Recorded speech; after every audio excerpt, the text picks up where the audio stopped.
I bid you good morning, good evening, good night, wherever you may be watching this transmission. It is I, Mike Martins, broadcasting from Merritt, British Columbia. And man, do I have a good sucker punch of an article for you guys. Remember China's new Silk Road? China is going to tie the world together in this world economy, and so they could export more of their crap to other countries. Well, here it is. China's new Silk Road 101 East investigates how China's new Silk Road is transforming countries from Africa to Asia. And we've had reports from personal friends of mine on the ground in Mozambique in Portuguese Africa that were telling me that we need to get a hold of Thunberg, that girl, whatever her name is, to let her know that China is deforesting 98% of their trees. I read the article. It was in Portuguese in one of the shows discussing that. That is a big deal when an entire country the size of Mozambique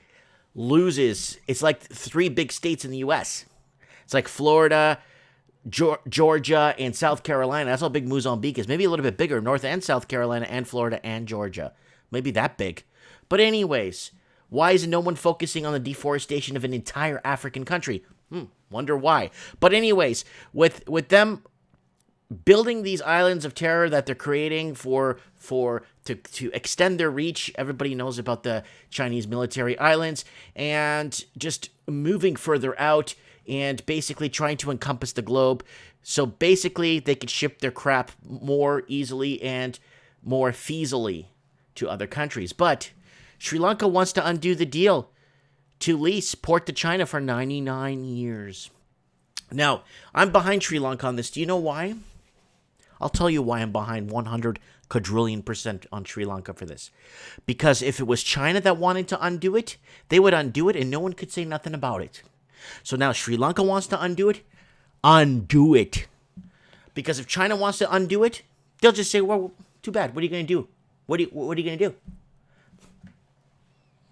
It's kind of like those teenagers that came into my store. A couple of teenagers came into my store. They just swearing at me, telling me off, calling me a lot of words, and threatening me. And that's just one. I had a couple of those over the last week. Just different people coming in and just thinking they do that to me. Me knowing they're underage and there's nothing I could do about it. It's the same thing. China would just say, oh, we want to undo this deal and there's nothing you can do about it. Well, I'm happy that Sri Lanka wants to undo this deal. And I'm 100% behind them on this. So if you're watching this in Sri Lanka, share this video, please. Bloomberg, terms of trade is a daily newsletter that untangles the world embroiled in trade wars. Sign up here. So this is on Bloomberg, guys. It's on the Newswire. So on Bloomberg, if you guys want to join. Sri Lanka's new government, led by President Gotabaya Rajapaksa, wants to undo the previous regime's move to lease the southern port of Hambantota to a Chinese venture, citing national interest. Thank you. I wish the Portuguese could have did that when they were forced to give up half of their island, Terceira Island, or a piece of their island, to build a U.S. military base. But the Portuguese were going to face sanctions against America and war. And the president at the time was Salazar. So the Portuguese had to surrender part of one of their islands to the Americans to build a base, and they had no choice. Now we live in times where everything's front and center, but nobody really could do nothing about anything anymore, regardless. Anyways, former Prime Minister Ranil, I can't even read that, in 2017 changed the terms, saying it would be difficult to pay the loans taken to build the project. He agreed to lease the port for 99 years to a venture led by a China Merchant Port Holdings Company in return for $1.1 billion. That helped ease the Chinese part of the debt burden raised to build the port. Messaging said in an interview in 2018, we would like them to give it back. A former central bank governor and economic advisor for the Prime Minister, Mahinda Rajapaksa, said in an interview. So basically the Sri Lankan economic advisor, in an interview at his home in Colombo suburb. The ideal situation would be to go back to status quo. We pay back the loan in due course in the way that we had originally agreed without any disturbance at all. The port is emblematic of the controversy dodging Chinese President Xi Jinping's Belt and Road Initiative from Kenya to Myanmar, including accusations that the world's second largest economy is luring poor countries into debt traps. In Sri Lanka, where the transaction to lease the port was opposed by Rajapaksa's party, Mahinda took the Chinese loans during the 10-year rule as the president to build the project in his home district. So here's the deal. Unlike China, they have an emperor. So that guy could stay there in place for 40, 50 years, right? I think one of the longest ruling emperors in Africa was in Angola. I think it was José Eduardo dos Santos. José Eduardo dos Santos, president of Angola, was, I think, 33 or 35 years of the same person running. You know what I'm saying? Or wait, or was it Cameroon had the longest? Anyways, it doesn't matter. Okay, this is a sovereign agreement, and it's unlikely that it will be scrapped or altered in a big way, said Smruti Pattanaik, a research fellow Institute forDefence Studies and Analysis in New Delhi. The Chinese may reconsider some clause if it is considered crucial for the Rajapaksa regime. An attempt to rework the transaction will help the new Sri Lankan government, led by Gotabaya and his brother Mahinda, showcase their drive to change contracts seen as hurting national security, a key campaign platform for Gotabaya and former defense security. China-Sri Lanka Corporation, including the Hamabotama Port project, are built on the basis of equality and consultation.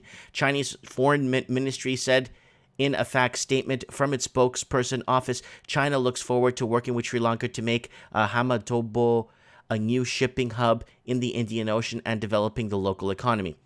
So the Portuguese did this in the 1500s. It lasted up until the end or mid 1800s. They had all these great trading ports, all these little territories where they spoke the language, where they spoke Portuguese, like Goa in India, Daman, Diu in India, Macau. We had all kinds of, even in Nagasaki in Japan, all these great trading ports. We did it. It was done. And a lot of countries took back their sovereignty or took back their territories. But now China wants to kind of revisit this and kind of redo it their own way. And why? To actually ship out their crap or get their crap. Because now with this trade war looming with the U.S., it looks like the U.S. is going to buy less and less crap from China. So it's what it is. It's a bunch of garbage. So anyways, China has dismissed worries over the military dimension to its investment in the Hobart port, which lies in the main shipping routes between Asia and Europe, and said it was mutually beneficial that would aid Sri Lanka's economy.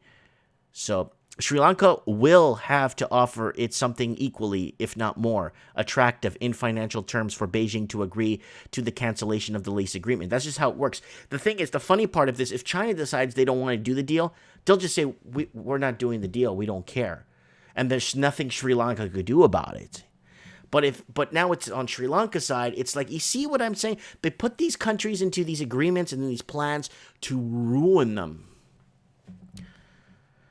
A professor of strategic studies at the Center for Policy Research in New Delhi, with Rajapaksa's family back in power, China hopes to expand its footprint in Sri Lanka. A similar port deal under the Belt Road program in Myanmar was drastically scaled to $1.3 billion from $7.5 billion, while in Malaysia, the government canceled a $3 billion worth of pipelines and renegotiated a rail project in 2019, cutting that one's cost by a third to $11 billion.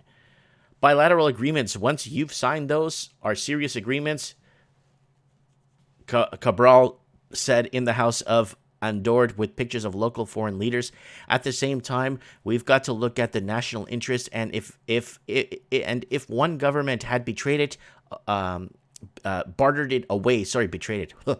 It sounds like a betrayal, but in what favor or to whom? There is a necessity for the government to find ways and means by which it can be done amicably. I never say that word, so I'm not that smart, you know what I'm saying? For its parts, China merchants, whose $93 billion of its revenue dwarfs Sri Lanka's gross domestic product, has been able to use experience searching from China to Europe to help kick the Hobart port, which once hardly attracted any ships. China Merchants Hobampanta joint venture also last month said it had entered into an agreement with the Japanese shipping conglomerate Nippon Yusen KK for vehicle transshipment through the port. New Port Minister Johnston Fernando wasn't immediately available for the comment. So here it is.